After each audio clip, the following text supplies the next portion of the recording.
Good afternoon. My name is Yvonne Rydin. I'm a professor in the Bartlett School of Planning and also director of the UCL Environment Institute.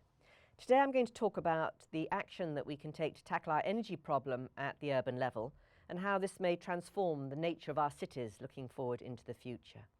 But first, what exactly is the problem that we need to tackle? This is a graph of the carbon concentration in the atmosphere from 1960 up to 2010, taken from a US laboratory in Hawaii that is the standard for measuring carbon concentrations. And it shows how in this post-war period there's been a steady increase in carbon concentrations in the atmosphere. This is the science behind the reality of global warming. But as we know, the carbon concentrations are important because they lead to climate change. This is the rather highly debated, infamous hockey stick graph. But without going into the debates about it, I just want to draw attention to the thick black line within the blue and grey noise, which shows you the way that over the period from 1000 back to up to the 19th century, temperatures were broadly level or fluctuating around level. But since the period of industrialization in the 19th century, we've had an increase in temperatures, and that is continuing into the 20th and 21st century. The next graph shows this on a more recent period, looking at the period from 1860 through to 2010. And it shows over this more recent period, again, a rising trend in temperature levels. So we have to tackle carbon dioxide emissions to have any chance of keeping climate change within reasonable bounds. It's already happening, it will continue to happen, but we wish to avoid runaway change, and that is one of the reasons that we have to tackle energy use. But there are other aspects to the energy problem. This graph shows you the price of crude oil taken from the late 19th century through to the early 21st century. And you'll see that in the early part of the graph, there was quite high oil prices that came down as economies of scale and technological developments came into effect. And we then enjoyed from about the end of the 19th century right through to about 1970, quite a long period of stable low oil prices. Since then, we've had increases and fluctuations. And this is also shown in the next graph, which gives us over the period 1970 to 2010, if you look at the red line, again, fluctuations in oil prices and some suggestion of why that may be. And I think the lesson to be taken from both of these graphs is that we are not going to see low, stable oil prices again. A mixture of economics, technology, the physical aspects of oil, war, disruptions of all sorts mean that we are in a highly fluctuating oil economy. And it may well be that we need to think about moving on from oil altogether. There's debate about whether we're in peak oil or past peak oil, but it is without doubt that we are going to be in a situation where oil reserves are running dry, and it's going to become more and more difficult to find new reserves, particularly reserves in areas that don't lead to substantial environmental degradation in their own right. So we need, from an economic perspective, also to be rethinking our energy use. And then there's the social dimension. We need to be thinking about fuel poverty. As this slide says, a household is said to be in fuel poverty if it needs to spend more than 10% of its income on fuel to maintain a satisfactory heating regime. And that's currently set at 21 degrees for the living area and 18 degrees for other occupied rooms. And on this basis, we have over 3 million households in fuel poverty in England in 2008. That's almost 16% of all households, which is a very considerable number. And this has tripled since 2003 as we've gone through periods of increasing oil prices and economic uncertainty. Just under 3 million, 2.65 million of these are vulnerable households. That's households with elderly populations, with disabled populations. And these are populations that actually need to be kept warm for their own health, not just for their own comfort. So we need to tackle the energy use that we currently, patterns that we currently have on the basis of environmental concerns about climate change, economic concerns about fluctuating oil prices and the need to move away from a fossil fuel-based economy altogether, and because of the social concerns of households in fuel poverty. So what are the possible solutions? This graph is taken from a foresight report, a UK government foresight report called Powering Our Lives, and it shows that there are a variety of different pathways that one can take towards actually tackling energy use and carbon dioxide emissions from energy use. But some of these are less than attractive. Reducing GDP, you can see the box on the left-hand side of the slide, will always result in less energy use and carbon dioxide reductions, but that's not a path that we actively seek to promote, although some deep green theorists might challenge us on that. In current policy contexts, we tend to operate on the right-hand side of the graph, and you can see there that there's a variety of different possibilities by which we can maintain and grow GDP and actually reduce carbon dioxide associated with our energy use. And particularly when we look at the urban level, we're going to be focusing on a couple of the examples down at the bottom of this slide, which is how we can increase energy efficiency amongst energy consumers and how we can shift to low carbon fuels by using more renewable energy sources. So what might the city be like if our energy systems were different, if they were taking on this energy challenge? Looking at this, we need to think of this both from the point of view of demand management and also in terms of energy generation and distribution. And there are a whole number of different possibilities that might arise from changing both these two sides of the way that urban energy systems work. We can look at a couple of visualizations. These also come from the foresight report Powering Our Lives, which developed 4 scenarios, and I'm just going to show you 2 of them here. The one in this slide is called green growth. Let me point out a few of its features. Firstly, this is an electric future. This is a situation in which there's been a shift away from the use of fossil fuels, say in transport, towards the use of electricity. There's been a growth in other uses of electricity, such as the video conferencing that you can see happening in the office building on the left. So this is a high electricity demand future. But this is where does this electricity come from, you might ask?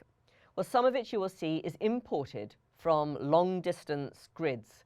So the sign points out that solar electricity is provided in alliance with solar Sahara companies. So in this imagined future, we are importing energy over long distances through technologies which enable us to reduce the negative impacts of long-distance transfer of electricity from North Africa, where they'll be using solar technology to generate electricity.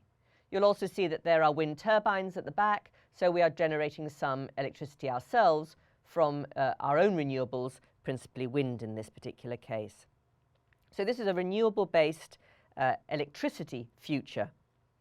It's also a future in which there's assumed to be quite high levels of growth, in which growth goes alongside a shift towards these new kinds of energy production and distribution, a world in which carbon consultancy is very big business, as well as renewable energy technologies. So it's a Green New Deal, if you like, what's also been called eco-modernization. You'll notice that in this world, the climate change impacts are noted and are planned for. We have our high-tech buildings on the right, which are on stilts, reflecting the fact that the river that's passing by and the road on the other side of it may well flood at various periods. So they're planning for that. So this is one possible future of a different kind of energy urban future. Resourceful regions is a quite different kind of imagining of what the future might look like. In this particular scenario, there's a much more insular approach. Rather than being connected to grids that sort of traverse continents, in this case, energy is considered on a regional basis with an attempt to actually use indigenous resources. And in this case, the resource that's being used is coal. You'll see at the back a pit head, a rather unfamiliar sight. But in this scenario, king coal has returned. But bearing in mind the carbon emissions associated with coal use, it will be assumed that somewhere in the coal production, at the point at which coal is then transferred into electricity, there will be carbon capture and storage technologies applied to keep us within acceptable levels of carbon emissions. But in this scenario, the idea is that coal would be used to generate the energy required for the specific region. This region has taken a particular pathway which might be different from other regions, but in it you will see a growth in public transport. There's less in the way of car use here, but there is train, there is in the back, the canals opened up for public transport use. And you'll also see very traditional housing in the middle here as compared to the more futuristic housing in the previous slide. The idea here is that what has happened is that the indigenous existing housing, which this could have been built in the late 19th or any part of the 20th century, has been retrofitted to bring it up to high insulation standards.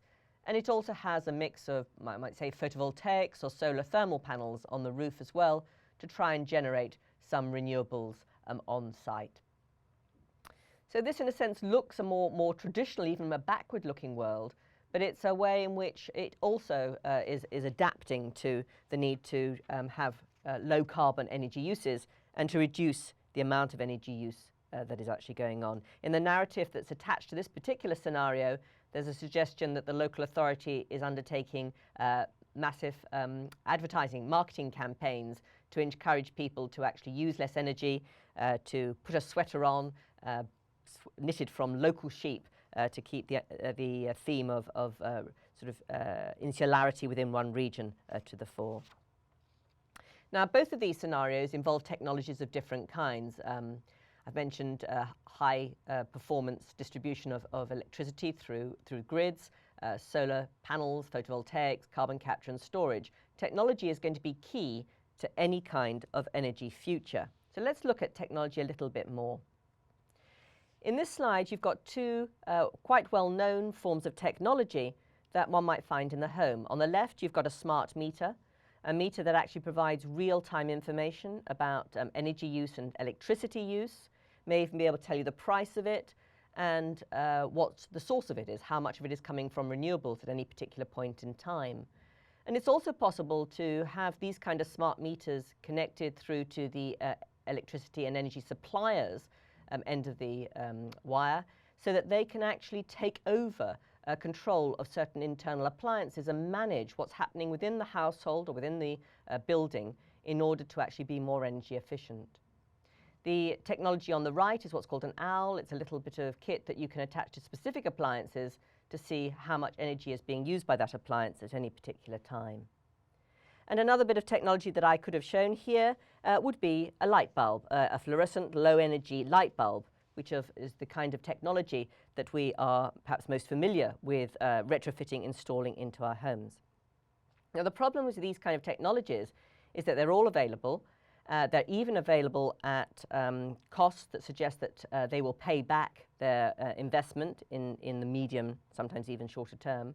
But with all these technologies, we have a problem in take-up, that they're available, they're on the market, British Gas and Energy Saving Trust and other bodies promote them, and yet we don't have very wide take-up, even of the low-energy light bulbs. Why is that the case? Well, the key to that is to try and understand some of the social and cultural influences on energy behaviour.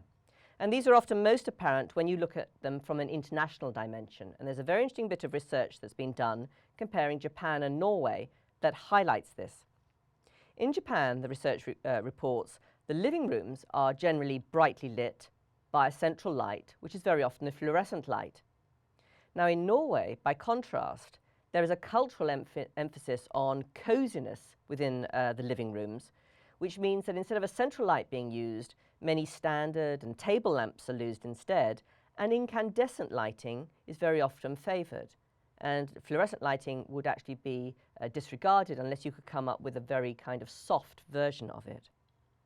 In the kitchens in Japan and in the bathrooms, these are often the only places where you find incandescent light, where by contrast in Norway, these are the rooms that are actually lit by fluorescent light. So this bit of short research just shows you the way that there are strong cultural influences on the ways in which we use energy and the way in which we react to and approach different kind of technologies. And we really need to understand these behavioural aspects and cultural aspects more fully if we're going to understand how to take up the technologies that may lead us to a low carbon, low energy future. One of the things that this approach highlights is the very strong power of peer pressure.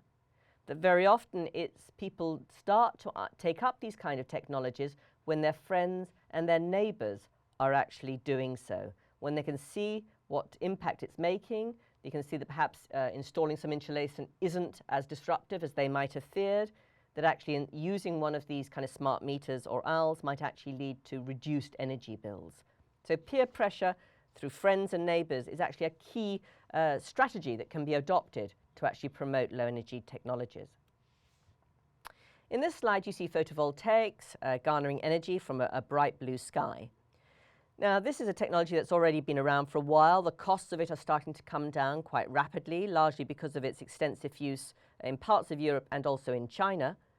But we still are now seeing a particular upsurge in the adoption of this kind of technology. And why might that be the case?